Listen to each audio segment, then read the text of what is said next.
In the beginning, the baby was born. God chose Mary to be the mother of God. Listen carefully. Listen to those words. God chose Mary to be the mother of God, and the Word came into the world, a wordless child.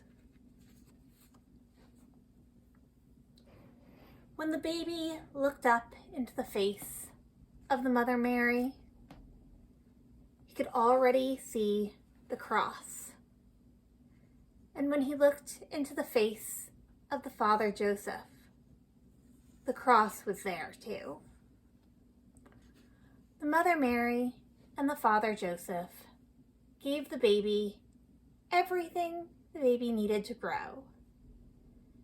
They fed the baby and held him and took care of him. And the baby grew.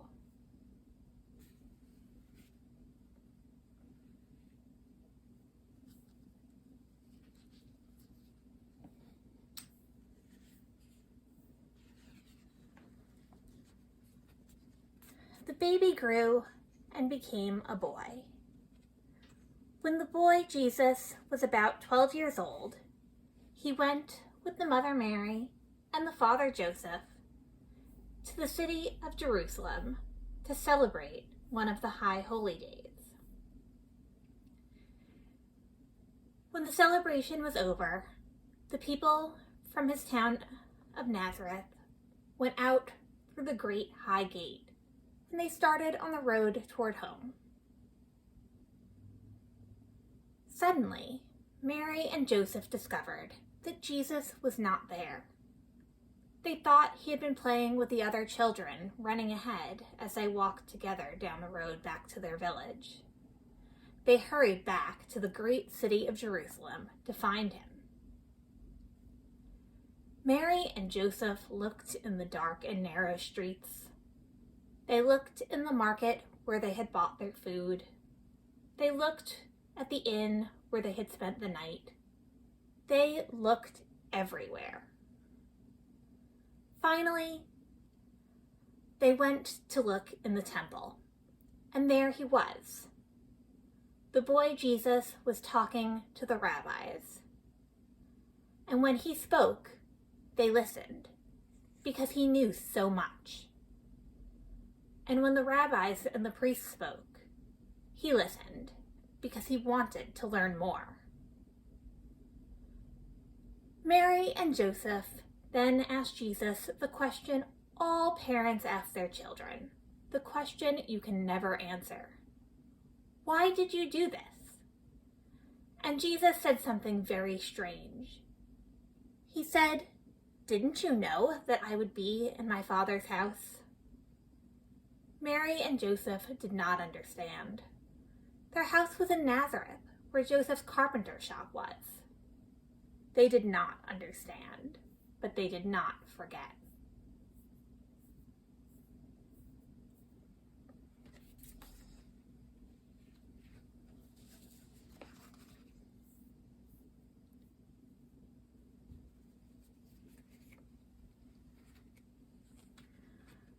The boy Jesus grew and became a man.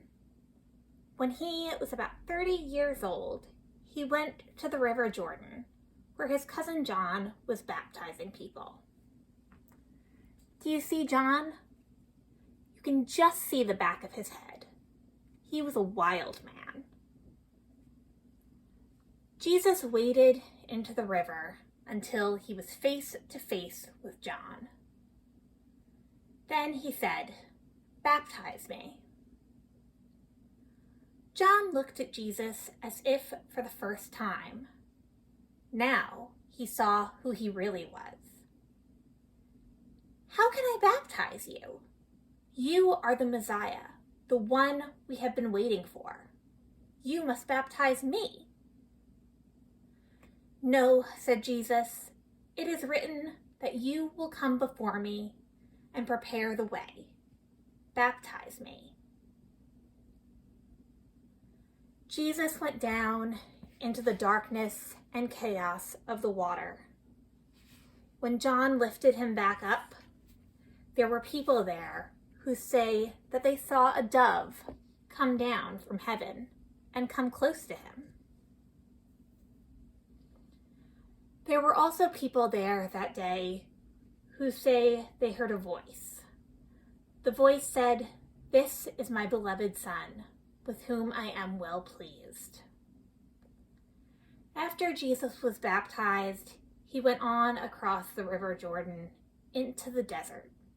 He stayed there for 40 days and 40 nights to learn more about who he was and what his work was going to be.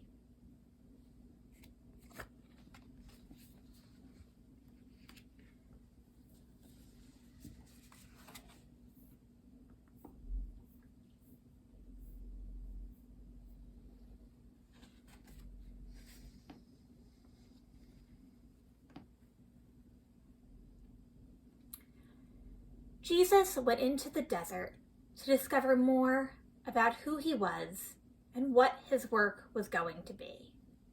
He was there for 40 days and 40 nights. There was little to eat or to drink. One day, he heard a voice. It said, "Why don't you turn one of these stones over there into bread and have something to eat?" Jesus said, "No. To be a real human being, we need more than just bread to eat." Suddenly, it was as if Jesus were on top of the great temple in Jerusalem. The voice came back. "If you are really the Son of God, why don't you jump and see if God sends the angels to catch you before you hit the stones below?" Jesus said, "No, we do not need to test God." Then it was as if Jesus could see all the kingdoms of the world. The voice came back again. "If you will follow me, I will make you king over all these kingdoms." Jesus said, "No, I am to be a king, but not that kind of king." Then the voice went away. Jesus went back across the Jordan and began to do his work. But what was his work?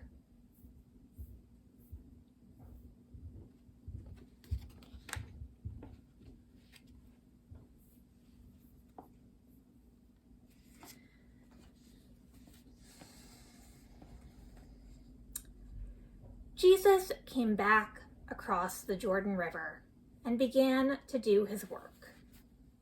But what was his work? His work was to come so close to people, especially the people that no one else wanted to come close to. See, he has come close to this blind man. He is so close that he has touched the blind man's eyes. When Jesus came close to people, they changed. They could see things they could never see before. They could do things they could never do before. They became well. Jesus also told parables. Finally, he knew that he had to become a parable, so he turned toward Jerusalem for the last time.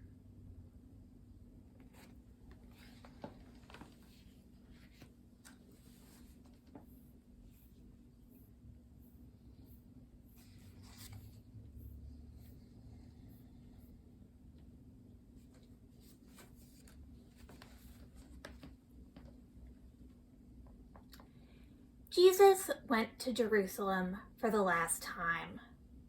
It was the time of the Passover, and the city was full of people from many different lands. They thought Jesus was coming to be king, but they weren't paying attention. He wasn't riding on a great white horse when he came into the city. He wasn't being carried by soldiers. He was riding on a donkey, and it wasn't even his. He had borrowed it. Still, that Sunday, when Jesus came into Jerusalem, people waved palm branches, which were a sign of kings.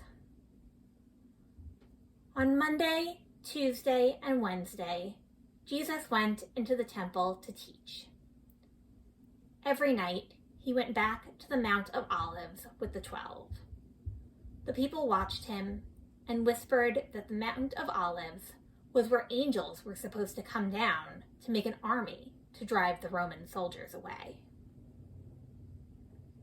One day, when Jesus was teaching in the temple, he said, "Do you see that old woman over there? She is going to put something in the money box. Listen, did you hear anything?" "No, she put the smallest coin there is in the box. That was all the money she had." Now, here comes a rich man. He has so much money to put into the money box that he had to have help to carry it. His money makes a huge clanging and ringing as they pour it into the box. Now, I wonder which one really gave the most, the old woman or the rich man. Some said the rich man gave the most. Some said the old woman. The temple guards said, "On Thursday we will take him." But on Thursday they could not find him. That evening, Jesus and the 12 hurried through the dark streets to a house. They climbed up the stairs to an upper room and shared their Last Supper together. After they had everything they wanted to eat, Jesus took some bread and gave thanks to God for it. Then he broke it and said something like, "Whenever you break the bread like this and share it, I will be there." He also took a cup of wine, gave thanks, and said, "Whenever you share a cup of wine like this, I will be there." What was he talking about? He was always saying things like that. How could they know? Still, they did not forget, and later they would understand. Suddenly, Judas got up and left. The rest sang a hymn and then went to the Garden of Gethsemane on the Mount of Olives. Jesus wanted to pray. When he was finished, he joined the 12, but Judas came out of the dark and greeted him. This was a signal for the temple guards to take him. They too came out of the shadows and took Jesus away with them into the night. The 12 disappeared into the darkness as well.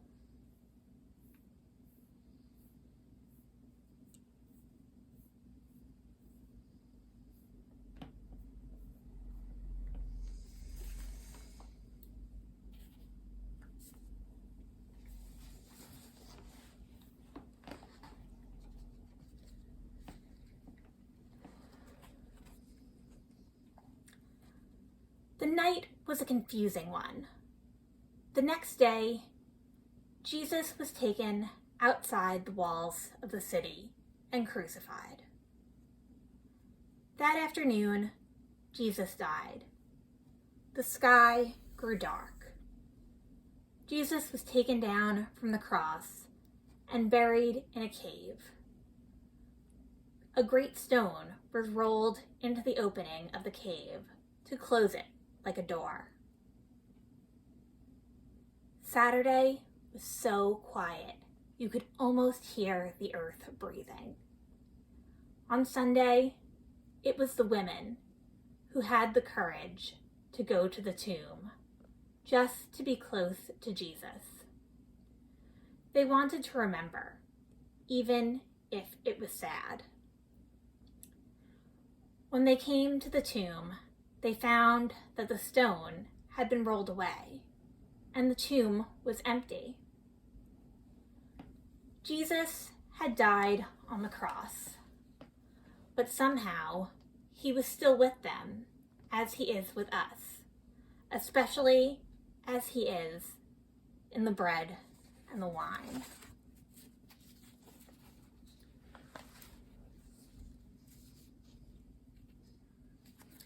When you look at this side, you know that the other side Easter is here. And when you look at this side, when you look at Easter, you know that the crucifixion is there too. You cannot take them apart. They are always present together with each other. This is the mystery of Easter, and that makes all the difference. And so, let's look here.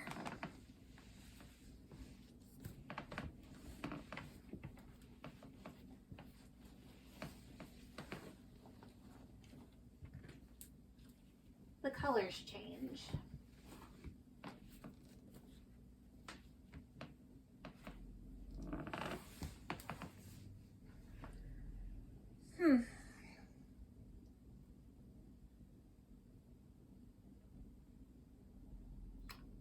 Wait a minute. There's something wrong. Here is the beginning, and the middle, and the end.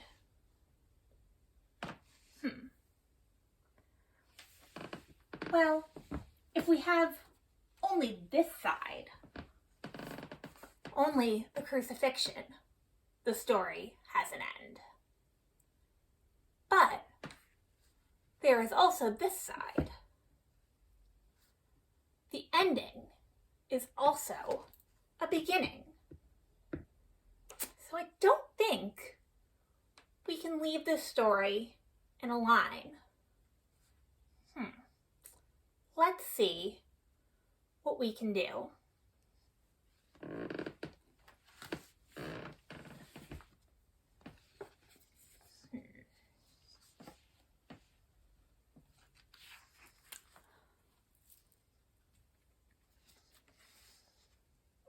And Ethel is here to help.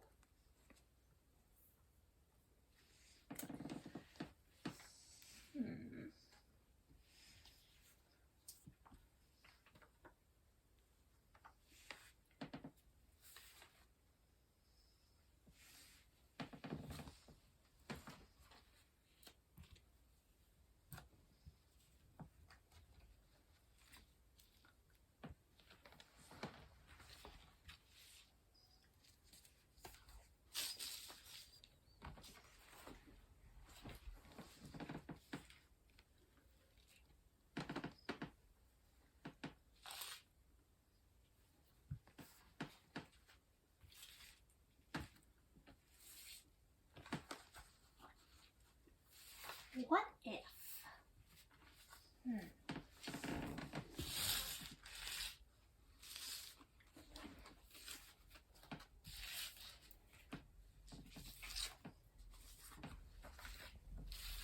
Here is where the story began. But now, the story can go on forever.